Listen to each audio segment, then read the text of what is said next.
नमस्कार, आप देख रहे हैं न्यूज 24 फर्स्ट एक्सप्रेस और मैं हूं आपके साथ मानवी ठाकुर। शुरुआत करते हैं आज की खास खबर शाहजहांपुर से है। 19 जुलाई को स्थित कैम्ब्रिज कॉन्वेंट स्कूल में प्राकृतिक कृषि प्रशिक्षण कार्यशाला का आयोजन किया गया, जिसमें जिलाधिकारी धर्मेंद्र प्रताप सिंह तथा राष्ट्रीय संगठन मंत्री श्री ब्रजेंद्र पाल सिंह मुख्य अतिथि के रूप में उपस्थित रहे। इस अवसर पर क्षेत्र के 500 किसानों को प्राकृतिक खेती के लिए प्रेरित किया गया और उन्हें प्रशिक्षण प्रदान किया गया। बहराइच से आए लोक भारती के सह संयोजक व प्राकृतिक कृषक श्री मगन बिहारी एवं श्री अनुरुद्ध यादव ने किसानों को बीजामृत बनाने की विधि समझाई और कार्यक्रम के दौरान जिलाधिकारी ने क्षेत्र के प्रमुख गोपालकों को सम्मानित किया। भैंसी नदी के संरक्षण में योगदान देने वाले लोक भारती के कर्मयोगियों व गोपालकों स्कूल संचालक संजीव मेहरोत्रा, जेवा के सगीर, अगौना के सोबरन व जेवा निवासी अवनीश को प्रशस्ति पत्र प्रदान कर सम्मानित किया गया। जिलाधिकारी ने बताया कि पौया क्षेत्र की 70 ग्राम पंचायतों में लोक भारती के सहयोग से ऐसे किसानों को तैयार किया जाएगा जो रासायनिक खादों का प्रयोग छोड़कर प्राकृतिक खेती करें और देसी गायों के पालन में संलग्न हो। साथ ही सिमरा वीरान गौशालाओं को गो अभ्यारण्य में विकसित करने के प्रस्ताव पर कार्य आरंभ किया जा रहा है। आपको बता दें, भैंसी नदी की भांति बरसात के बाद भद्रशिला नदी के पुनर्जीवन पर भी कार्य किया जाएगा। सभी सरकारी गौशालाओं में लोक भारती संस्था के माध्यम से जीवामृत निर्माण किया जा रहा है। 250 एकड़ में चारे की बुआई की जा चुकी है, जिससे बढ़ाकर 500 एकड़ तक विस्तारित किया जाएगा। और जिलाधिकारी ने बताया कि जब वो जनपद में आए थे तब 6 बृहद गौशालाएं संचालित थी, अब 10 गौशालाएं सक्रिय हैं और 10 अन्य नई गौशालाएं निर्माणाधीन हैं। इन 20 गौशालाओं में लगभग 10,000 गायों को संरक्षित किया जाएगा। मनरेगा योजना के तहत 100 अन्य गौशालाएं भी संचालित की जा रही हैं। जिन लोगों ने सहभागिता के आधार पर गायें ली और बाद में उन्हें छोड़ दिया, उनसे वसूली की जाएगी और साथ ही 2 नए गो अभ्यारण्य स्थापित किए जाएंगे, जिनके लिए भूमि का चिन्हीकरण कर लिया गया है। जिलाधिकारी ने यह भी बताया कि भविष्य में पौया में प्राकृतिक खेती करने वाले किसानों को प्रोत्साहन स्वरूप 100 से 200 देसी गायें पुरस्कार के रूप में दी जाएंगी। उन्होंने कहा कि प्राकृतिक खेती करने वाले किसानों की एक प्रतिस्पर्धा कराई जाएगी, जिसमें उत्कृष्ट प्रदर्शन करने वालों को पुरस्कृत किया जाएगा। उन्होंने बताया कि जिले में 57 लाख वृक्षों का रोपण किया गया है। उनके संरक्षण के लिए 200 अधिकारी हर महीने की 9 तारीख को निरीक्षण करेंगे और 18 जुलाई को सहजन वन की स्थापना की गई, जिसमें 25,000 सहजन वृक्षों का रोपण किया गया है। साथ ही बजरंग वन की स्थापना हेतु 2 स्थलों का चयन किया गया है, जिस पर कार्य शीघ्र आरंभ होगा। जिले में आप लोगों ने देखा होगा कि इस परिप्रेक्ष्य में गौ संवर्धन की दिशा में, प्राकृतिक खेती की दिशा में, पर्यावरण की दिशा में, तालाब और नदियों के संवर्धन की दिशा में हम लोगों ने पिछले 1-1.5-2 महीने में बहुत सारे काम किए हैं। और उन्हीं कामों में एक काम भैंसी नदी की खुदाई का था, उसके किनारे पेड़ लगाने का था।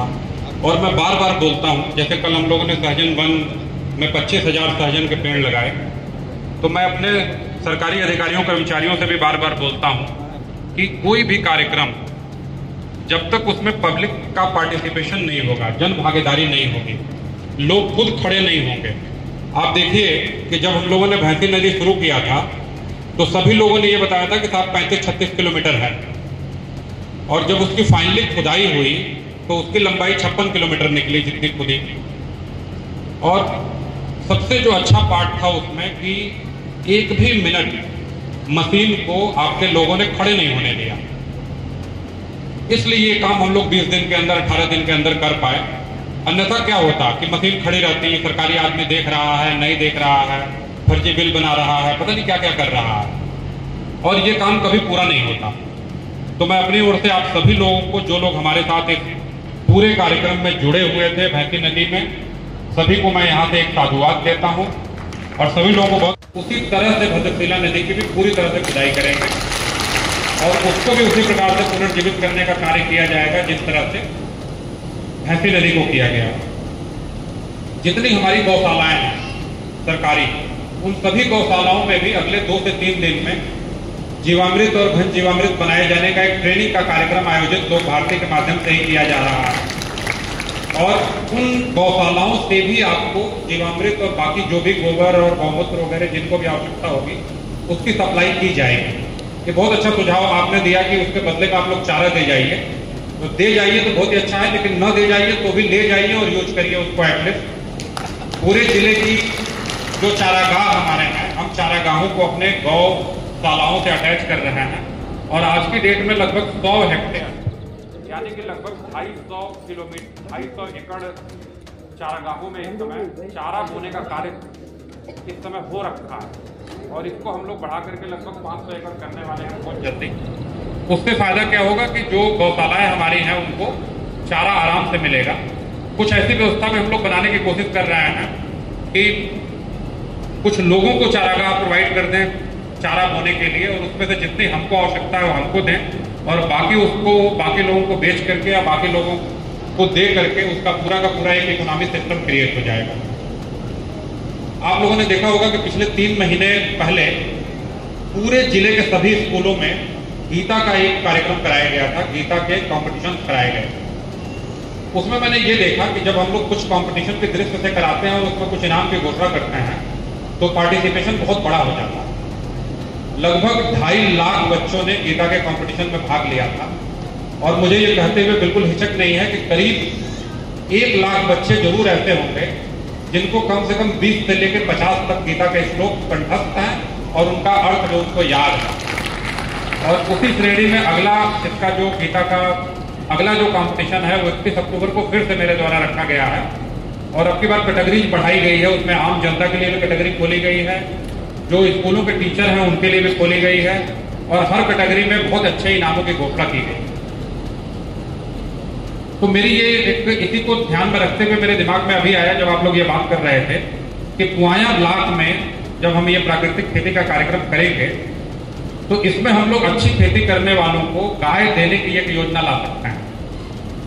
तो इस पे अगर आप लोग कुछ काम करेंगे तो हम लोग भारी संख्या में इनाम के रूप में, पुरस्कार के रूप में जो लोग अच्छा कार्य कर रहे हैं, जो लोग अच्छी ट्रेनिंग दे रहे हैं, जो अच्छा सिखा रहे हैं या अच्छा फैला रहे हैं, उनको सीधे सीधे हम लोग बढ़िया जो हमारी देसी गाय होती है, दूध देने वाली गाय होगी, उसको हम लोग एक संख्या में 100-200 की संख्या में लोगों को पुरस्कार के रूप में वितरण कर सकते हैं। ये कार्य जो है जिला प्रशासन करेगा, लेकिन आप लोग इसमें एक तय कर लीजिए कि किस तरह से इस चीज को करनी है। तो ये काम मैं स्वयं करवा दूंगा गायों को देने का। मैं सभी लोगों से एक लास्ट में अपनी बात को कहते हुए खत्म करूंगा कि देखिए, जिला प्रशासन हर प्रकार से हर तरह के कार्य में, जो सामाजिक कार्य हैं, इस तरह के कार्य हैं, उसमें आप लोगों के साथ है। किसी को कोई आवश्यकता हो, हमेशा हम लोगों के द्वार, हम लोगों के रास्ते खुले हुए हैं। किसी को कोई सुझाव हो, आप लोग सोशल मीडिया के माध्यम से भी बहुत ज़्यादा हमसे जुड़े हुए हैं, तो उस पर भी अपने सुझाव रखिए, अपनी बातों को रखिए। हर सुझाव पे, हर शिकायत पे कार्रवाई होती है। एक टीम लगी हुई है जो आपके स्क्रीनशॉट को निकालती है, उस पर अफसरों को फोन करती है, उस पर रिपोर्ट लेती है, फिर वापस बताती है। तो आप लोग जो भी सुझाव हो, जो भी कार्य हो उसको बताएं। उन सब पे हम लोगों के द्वारा कार्य होंगे, और सभी लोगों के साथ मिलजुल करके प्राकृतिक खेती में, गौ संवर्धन में, पर्यावरण में, तालाबों के संरक्षण में, नदियों के संरक्षण में हम लोग शाहजहांपुर को पूरे देश में एक मॉडल के रूप में क्रिएट करेंगे। बहुत बहुत धन्यवाद। आज की खबरों में बस इतना ही। देखते रहिए News 24 फर्स्ट एक्सप्रेस। नमस्कार।